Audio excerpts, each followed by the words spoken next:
burrata. Burrata, they must have it here. This is one of the biggest cheese departments I've seen.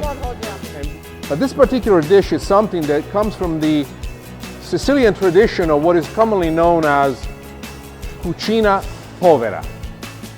And cucina povera means poor man cooking. But this recipe is very important because it was one of the first recipes that I learned to make for myself.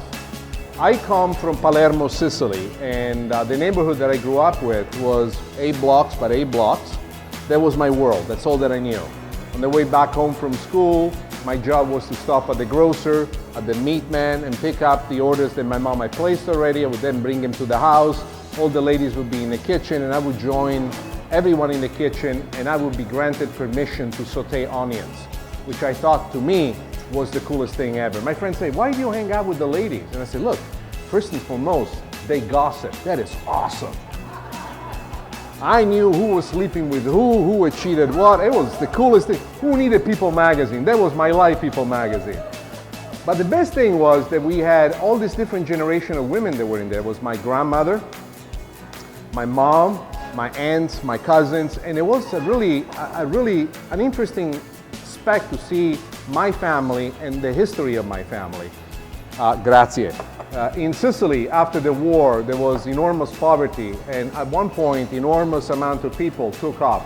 They went to Argentina, Brazil, Australia, United States, Switzerland, Germany, and an enormous amount of people from my family was taken off abroad. Some of them I knew, some of them took off even before I was born. And in those meetings that we had in the family, I learned how to discover who they were, what they were like, how important they were to our family history, what they participated into. So many of them are just legends in my mind, but I know who they are when I look at the photographs in the family album. You might say, what's that got to do with food? Well, food is not just the reason why we eat. I think the food is important as a fuel, but food is also the glue that kind of keeps the family together. Think about this. The most important moments in your home take place in the most important single piece of furniture that you have in your house, and that is your dining table. The dining table, believe it or not, as I consider it, is the last tribal meeting ground that we have as a tribe to get together every day and to get connected in the way in which life is. How did this recipe come about? My family did not invent this recipe. This recipe is as old as Sicily.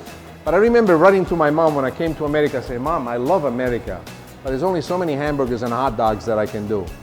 You gotta tell me how to make that recipe. She says, okay, I will write it down and I will send it to you. So my mom sent me a notebook full of recipes, but she doesn't do the recipes the way I do it on my book, when there is the ingredient list on one side, then the directions step by step. My mom would write the recipe in story long form, and she would say, and when it comes to add the pepper, add a little bit of it, and the salt especially, put a pinch.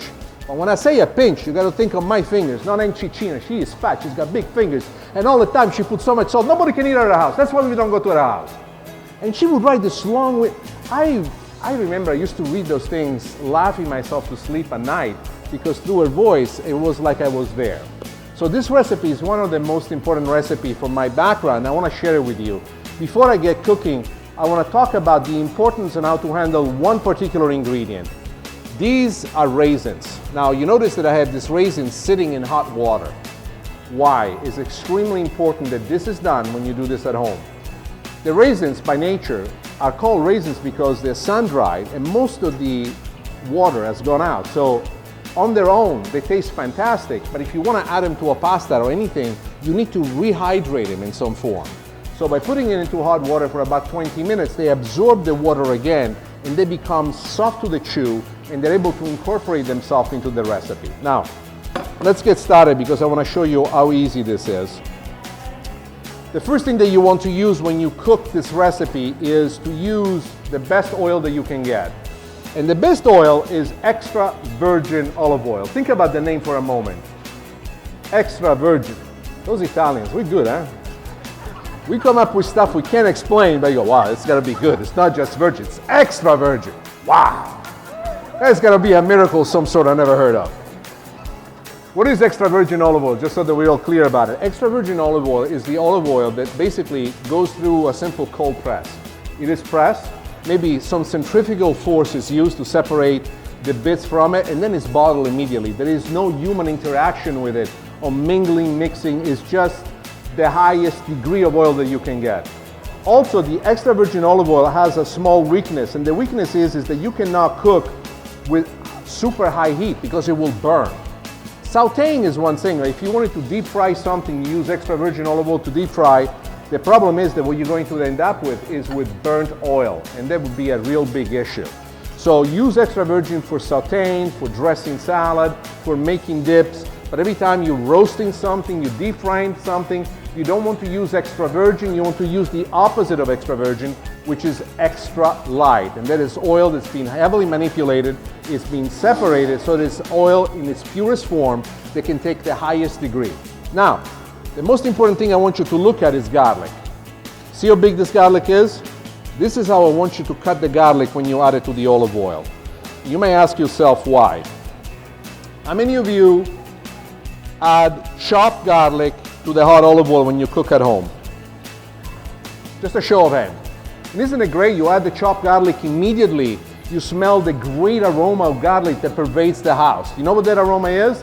That aroma is the soul of the garlic, which is waving goodbye to the corpse that's left in the pan. You just killed the guy. Why? Well, let's think about it. Very hot olive oil, garlic is being chopped very, very fine. Within a matter of seconds, it goes from cooked to burnt. So chopping garlic is not wrong, but there is a place and a time for chopping the garlic. When would you want to chop the garlic and add it to a recipe? If you're doing a sauté of wild mushrooms, you chop the garlic and you add it at the end after the mushrooms are cooked to give them the aroma. So the garlic cooks quite quickly, 15-20 seconds on high heat, gives you exactly what you want. You see it often in Chinese food when they cook with a wok. The garlic always is the last addition that they make. Chopped garlic at that. Now you've noticed that this garlic is about almost a quarter-inch thick. I'm cooking into the olive oil. Right now I'm imbuing the garlic and the olive oil, so that what the garlic is doing is cooking softly into the olive oil, and it's also giving to the olive oil the flavor of it. So we are enhancing the flavor. That sauce, in this particular case, will be first and foremost in the form of the olive oil. So the next additional flavoring that we're going to add is red pepper flakes. Now, when I cook at home, this is all that I'm allowed to do. My wife did not come with me on this trip, so this is what's gonna happen. Why do we do this? I like red pepper flakes versus using whole, dry peppers is because with red pepper flakes you have a control. When you cook for your friends at home, don't use any more than a quarter of a teaspoon the first time around. It's enough to give it a kick, but it's not so that will make it offensive. They're being respectful. I was comedic in what I've done, but this thing is gonna be quite hot. Don't be afraid. There's a whole kitchen crew that's making a taste for you guys to have. But I want you to be aware that when you do this at home, if you put this much red pepper, you will start talking like me with an accent. Even though you don't know Italian, that thing will happen. The next most important thing that we want to add is lemon zest. Now let's talk about lemon zest. Why is lemon zest very important, and what is lemon zest? There are two ways of getting to the lemon zest. This is one tool, which is a planer. This is another tool that more often than not we use for grating the Parmesan cheese or the Romano cheese. I prefer this one. Now, lemon zest is a job best done by women. Men are morons when it comes to get the lemon zest out. Why? Because we zest the lemon as if we're playing football. We get all angry, we get to these things, it's you're mine, ha! What happens? You take off the zest, and then you take off the white underneath, which is the pit. If you tried that before, the pit is very sour. Very sour. Men are not meant to zest. So ladies, if you want your men to cook at home, zest a lemon yourself. It took me many years changing my habit on how to do it. So watch what we do. You want to hold it light. These blades are very sharp. And what we're looking to do is, you see, it just falls straight into it. And it's just a little coating from the top that it gets. It goes straight onto it. And I go around it and I make it fall, and it adds a hint of flavor. What is the difference between this and the juice of the lemon itself? The juice of the lemon has a high degree of acidity. This is mostly oil. It just infuses everything with flavor. The technique that we're using here is a delicate infusion.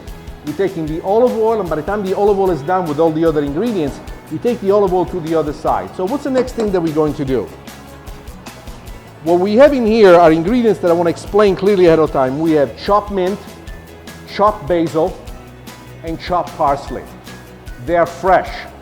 More often than not, when you watch other chefs on TV, they always tell you take the fresh spices and add them at the end.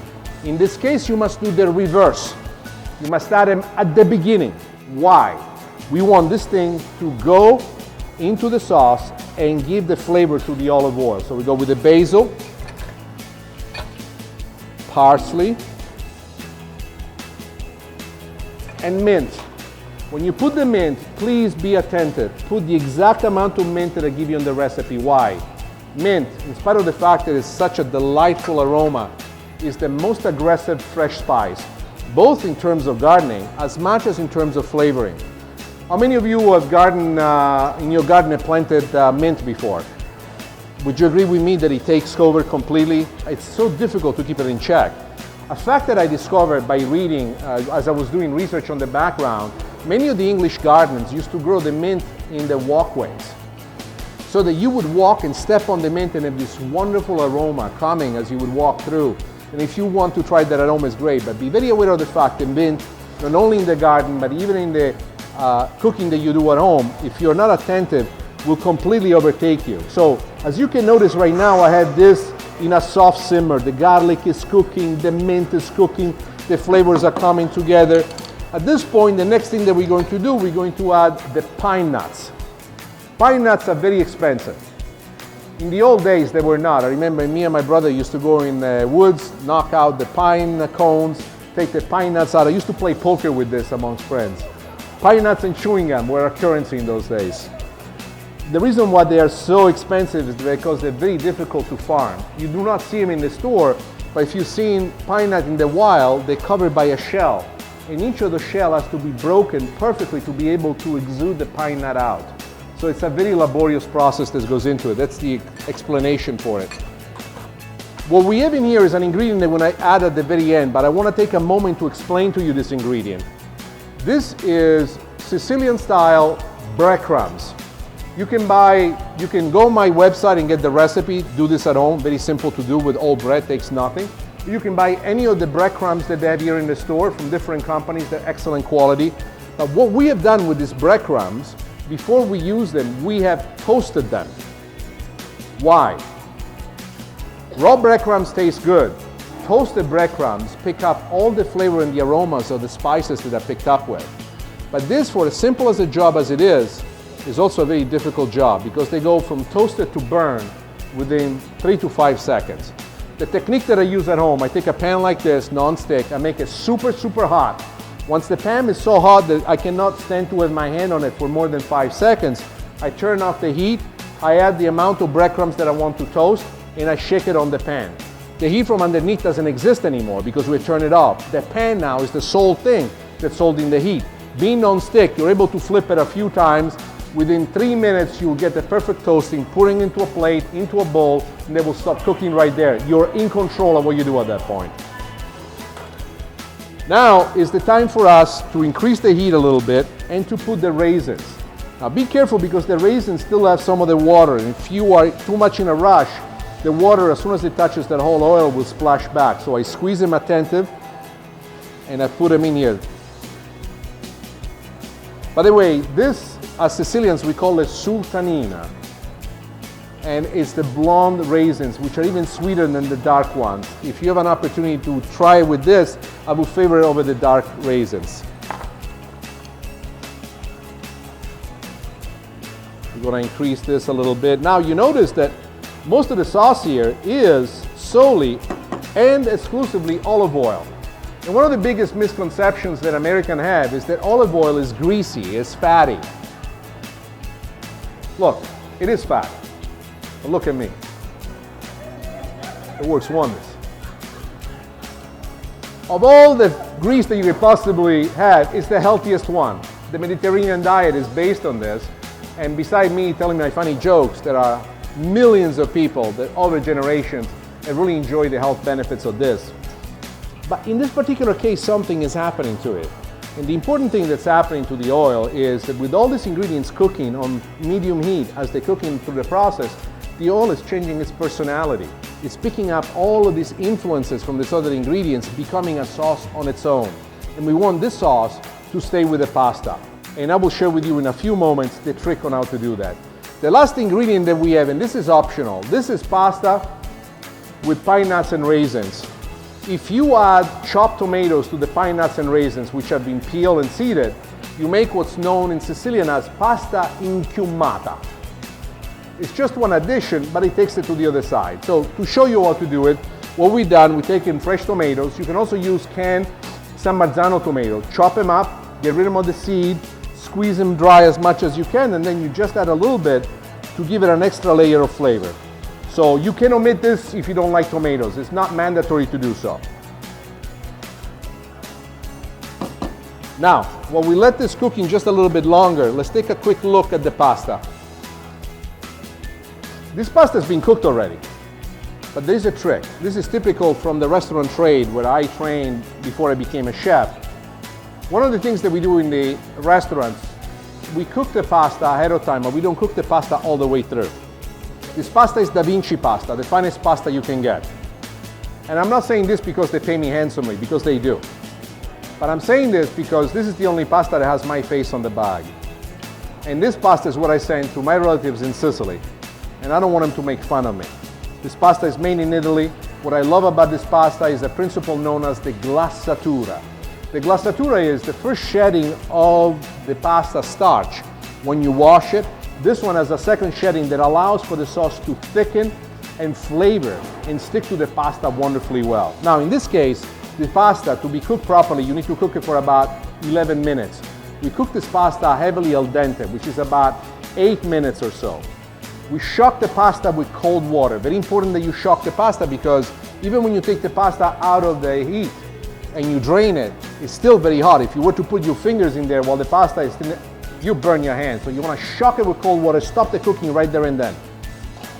Then drain it real well, put the pasta back in a bowl. To a pound of pasta, use about 3 tablespoons of extra virgin olive oil and mix it together with the pasta. And you see what happens when the pasta cools off.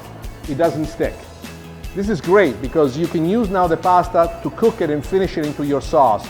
And whatever pasta you make at home, if it's this recipe or any other recipe, never cook the pasta and then pour the sauce on top. Always finish the pasta inside the sauce.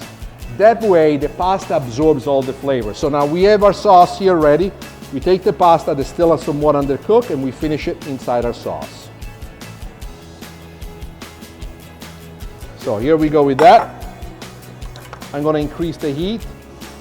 So this is olive oil. Olive oil has no water. So how are we going to make this sauce be absorbed by the pasta? Scientifically impossible. It's a miracle never been performed by any other chef before. They might have come here before, they might have told you that they could, but they can't. And if they told you that they did, they didn't. So what am I standing here telling you that I can? I can, but I have a trick. It's a trick that's part of the Sicilian tradition. Meatballs. Do you put breadcrumbs inside your meatballs? You do? Some of you do? Let me give you a trick now. Next time when you're at home, take old bread, day-old bread, but good bread, bread that you bought here at Uptown Grocery. Italian bread, possibly. And if I had my own line of bread, I'll tell you to buy mine, but I don't. But it has to be at least a day old. The bread has, so what I want you to do is to cut it in about half-inch cube, but it doesn't have to be geometrically perfect because we're gonna break it up. Then I want you to marinate the bread in milk. So 2 cups of bread to a half a cup of milk. Let it marinate into the milk for a good 30 minutes. And you will notice that the bread sucks up the whole milk. When you go back to the bowl, there is no more milk left in the bread. Then I want you to use your hand and crumble the bread as much as you possibly can. Because at the point will have weakened because the milk will have made it very, very soft. I want you to squeeze out the excess milk, get rid of it. Take the bread instead of the breadcrumbs and add them to the mixture that you make for your regular meatballs. How is this going to help you? You will see what happens now when I absorb the sauce, but what does the bread do? The bread plumps up. It absorbs the juices of the meatballs so it doesn't let them run out. When you cook the meatballs in the sauce, it absorbs the juice of the sauce. So you have nice, wonderful little pillows that plump up. You have the soft meatballs that are light as air. One of the worst things about meatballs, when they're done the wrong way, they're so dense, they're like little cannonballs. You could hurt somebody. You cross them, you toss them across the field, you get somebody on the head, you could put a dent inside. These meatballs that I'm telling you, they will bounce back. They're so soft, their area is pillows. Always be aware of the fact that when you do use this technique, one of the most important factors is that you need to increase the amount of cheese that you use. Because as it expands, it also needs to absorb that extra flavor. My favorite cheese for meatballs is Romano cheese. Not that there's anything wrong with Parmesan, I just like the stronger flavor of it. So now, instead of using leftover bread, we're using the breadcrumbs. Watch what happens here. I think you can see it from there. There's quite a bit of olive oil in here. Now watch what happens. I put the breadcrumbs in here. Now I'm gonna get involved in doing the flipping and all the artistic stuff. What I want you to pay attention is as I do this, the breadcrumbs will start absorbing the olive oil. They will stick themselves to the ridges on the pasta. And as they get stuck to the outside of the pasta, you have this wonderful crunchy finish that's full of flavor, which is ultimately what you will taste. So here we go.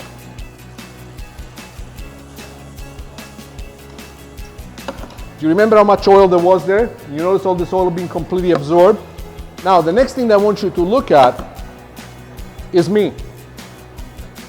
You notice the size shoulders that I have?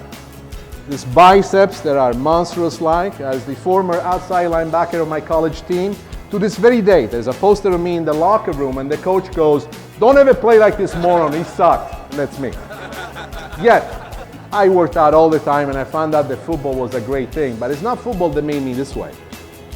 When I got married to my wife 33 years ago, I still kept the same girl, by the way. She's the best thing I've ever done in my life. If you don't believe me, come on my Facebook page, you'll get to meet her, she is awesome. We had a one-bedroom apartment which had no dishwasher. And since I cooked a storm, my wife says, if you're gonna use that many pots and pans, you better learn how to wash them too. I said, no problem. So I would wash every day. One of the things that I learned is that the worst thing to clean when you're dealing with pots and pans is what? Burnt tomato sauce on the stainless steel, burnt cheese. That's how I developed those muscles. But that's also how I develop intelligent techniques. So you don't know this, but right now, as we're speaking, I am turning off the pan. There is nothing left of heat underneath this. Why am I doing this? I want to add the cheese. But why turning off the pan? Let's think about this for a moment. For those of you that watch my show, the way I'm doing it here for you right now is exactly the way I do it today. I want you to understand why. If you understand the why of things, you own the recipe. Otherwise, you're just following directions without understanding why you do things. We add the cheese now. The pan is still very, very hot. The pasta is very hot because we've been cooking it until this point. And now the cheese, which is this wonderful Romano cheese, is going to melt into it, making it even thicker.